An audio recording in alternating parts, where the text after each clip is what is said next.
Hey, my friends, I'm thinking of all of you in small groups out there. So excited that you're going to be discussing doubting. Can you know the truth? This topic of truth. Is it real? Is it accessible? It's so important. So we talked about this last weekend. And I'd like to just recap what the sermon was about again so that your discussion in your group or your discussion with your friend can be more fruitful. So we started with this whole realization that truth is under attack. We live in a pluralistic society. What that means is there's such a diverse amount of religious persuasions and philosophical opinions. And so because there's all these different people with all these different convictions, relativism is very popular. Relativism is that denial of absolute truth, that sense of, listen, everybody's got their truth. If it's true for them, it's true for them. It doesn't have to be true for you. There is some truths that are relative. They're just true to us, like Lou Malnati's pizza is the best, remember that? But there are other truths that are absolute, that is true for everybody. Does God exist or does he not? Is there an afterlife when we die or is there not? Can you get right with God or can you not? How do you get right with God? I mean, these are questions that are of significant importance, and there must, by logical necessity, be a yes or no answer to them. There must be absolute truth. And we studied John chapter 18, verses 37 and 38, because in this context, Jesus is having a conversation with Pilate about truth. Pilate's like, yeah, what is truth? I don't think anything's really, we can know it's true.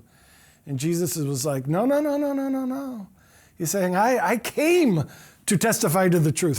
Jesus says, I'm all about the truth and helping people find the truth. And Jesus said, there are some who are on the side of truth. Remember that phrase? There are truth people, truth seekers, and they will listen to me.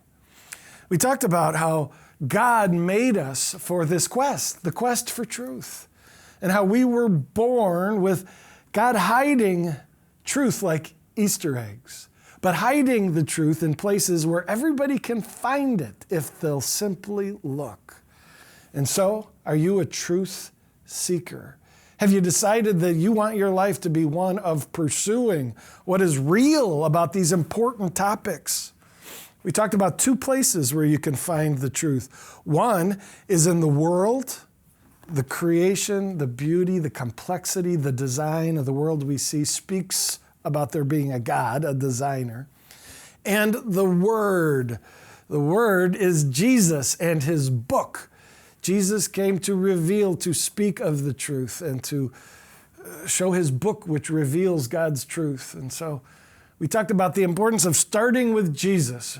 Once, because he says anybody who's on the side of the truth will listen to me. But also because more than half the world, if you add Christians and Muslims together, they testify Jesus is a prophet. They testify that he's the Messiah. And so the majority of humanity would say, listen to Jesus. So we're in this series going to start by analyzing, is Jesus who he says he is? And can we trust what he says about the truth regarding ultimate matters? But friends, this weekend, the centrality of the message was focused on the fact that there is truth. The truth is out there, and it can be found. It can be found by you if you'll commit to the quest for truth.